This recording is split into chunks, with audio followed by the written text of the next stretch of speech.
So Pete Hoekstra is back in Ottawa, and apparently Canada is being unfair to the United States. Not because the US launched tariffs, not because Trump keeps talking about Canada like we're a real estate listing with snow tires. No, according to the American ambassador, the unfair part is that Canadians noticed. Hoekstra was asked a very simple question. If Canadian provinces put American alcohol back on the shelves, would the United States give Canada tariff relief? Well, his answer was no. So basically, give us what we want, and in return, we'll give you absolutely nothing. Yeah, think Canadians are going to buy that? Not a chance. And then he called the alcohol ban unfair, while also admitting that it probably does not violate CUSMA. So Washington's actual position is not a legal argument, it's a leverage argument. Canada is doing something entirely within the rules that Washington helped write, and Washington wants Canada to stop because those tools are effective. Hoekstra also said the alcohol ban sends a message that doing business with the United States does not appeal to Canadians anymore. Yep, that's true. That's exactly the message. Not because Canadians woke up one morning and decided to become difficult, but because the United States started treating us like someone who could be steamrolled and disrespected. And we're not going to take it. No. The part that he seems determined not to understand is cause and effect. It's simple. The tariffs came first. The threats came first. The insults came first. The Canada should become the 51st state nonsense came first. The boycott? Well, the booze bans, the travel shift, and the Buy Canadian movement? Well, those are the answer to those threats. But then the interview, it turned from annoying to useful because Hoekstra's not just complaining, he's showing us the American negotiation position ahead of the CUSMA review. His message is, Canada should remove its leverage first, trust Washington second, and hope for kindness later. Ha! Fat chance. He also said Canada should take a more conciliatory approach and do more business with the United States, not less. But that ignores the whole reason Canadians started pulling back in the first place. When people stop traveling to the United States, stop buying American alcohol, and start looking for Canadian alternatives, well, you know what that says? It says that trust has already left the room. Yeah, Canadians, we've had enough. And it's not just Prime Minister Carney sitting in Ottawa pulling levers. Canadians are all doing this by themselves. People are reading labels. They're changing travel plans. They're asking whether they really want to spend money in a country whose government keeps threatening ours. And Hoekstra frames that as Canadians rallying against America. But there's a difference between being anti-American and being pro-Canadian. Canadians can like Americans as people and still say no to a government that's trying to squeeze us with economic pressure. That distinction should not be hard for an ambassador, but apparently he refuses to see it that way. That guy's blind as a bat. And just to prove that point, he also made that weird comment about 11 provinces, which is not exactly the kind of detail you want the American ambassador to Canada fumbling during a national interview. Canada, if you didn't know, has 10 provinces and 3 territories, buddy. And this is not a deep constitutional trivia dive. This is the opening page of the Wikipedia page. And yes, people will laugh at that because it is funny.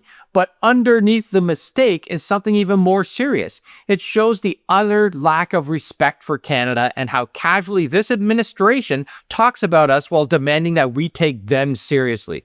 You can't lecture a country on fairness while sounding like you skimmed the file on your way to the interview. He and the Trump administration have proven that they only care about themselves and their billionaire buddies. But we have leverage because the booze issue is only one piece of this. The bigger story is all of our options.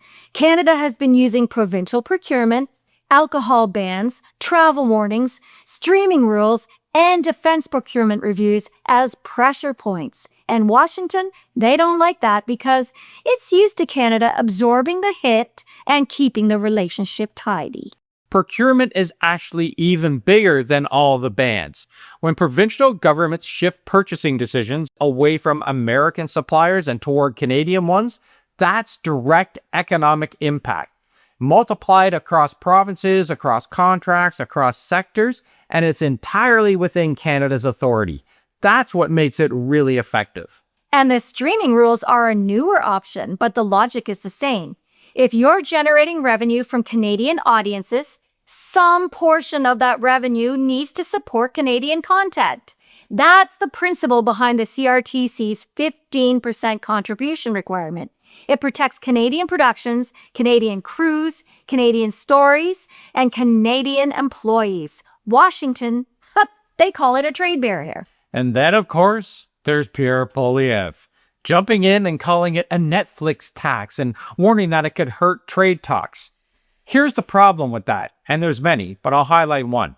Publicly calling Canada to abandon a negotiating tool before negotiations even begin, with a government that's openly threatening Canada every single day?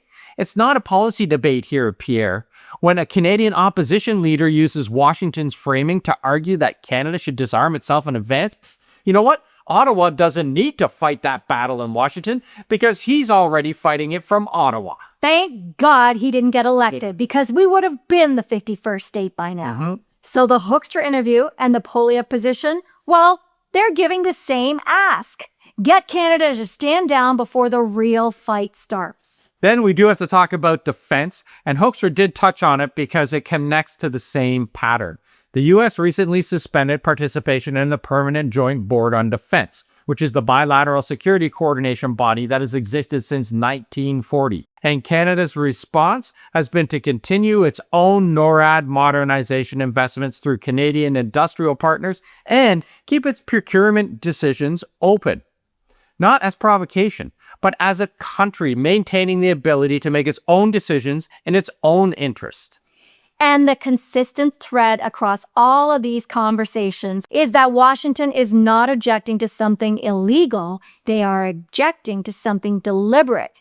Canada is using tools it has always had but rarely exercised. And Washington's not used to being treated that way. No, and that's exactly what Washington hates. They prefer a Canada that is predictable. Buy those F-35s, open the shelves, stop discouraging travel, do not use procurement, do not get clever, just smile, sign, and pretend the last year did not happen. But the last 18 months did happen, and Hoekstra's interview confirms that Washington still thinks Canadian frustration is the problem, not the result of the behavior that caused it. He said, well, tariffs apply to everyone, as if that somehow makes it better. And we're treating every country badly. That's not a defense that he thinks it is. Yeah, the deeper issue is that the United States is trying to normalize coercion. Coercion is just pressure with consequences attached. Do this or we punish your industries. Buy this or we question your partnership. Remove our retaliatory measures or we call you unfair. And when countries start doing that, allies look for insurance. And that's why Canada is talking more with Europe and Asia. It's why Arctic security is getting more attention. And that's why trade diversification is no longer just a nice idea in a government speech. It's becoming our country's survival habit. And this is where Hoekstra's complaint completely backfires. He wanted to make Canada look unreasonable. Instead, he reminded Canadians why this shift is happening in the first place. If putting American alcohol back on the shelves gets us nothing, why the heck would we even do that? If travel pressure is working, why would we stop? If procurement is one of the few tools provinces have, why would you give that away for free? Well, the answer to that is we shouldn't. And Prime Minister Carney and Canadians are doing just that. Listen, Hoekstra, Canadians are not being unfair. Canadians are responding. We're buying differently, traveling differently, thinking differently. And yes, negotiating differently. You may not like that, and Trump may not like that, and PP may not like that. But this is what happens when a country realizes that politeness cannot be its only foreign policy. So the real question is not whether Canada wants to do business with the United States. Of course we do, when the relationship is fair and stable. The real question is whether the United States still knows how to do business with Canada without reaching for threats first. Because Canadians did not break this relationship, people. Canadians noticed it was being broken and decided not to pay full price for the pieces. And if Pete Hoekstra thinks that's unfair, he may want to spend a little more time learning the country he has been sent to represent America in. Start with the number of provinces, buddy, and then maybe work up from there. And if you agree, there is a link in the description below and in the pinned comment where you can sign the petition to have him booted. So let us know what you think. Is Canada finally using the leverage it should have used years ago? Or is Washington still assuming that will fold because it's what Canada used to do? Drop your thoughts in the comments, and if you want more sharp Canadian analysis without the noise, make sure you like, subscribe, and share this one with someone who needs it.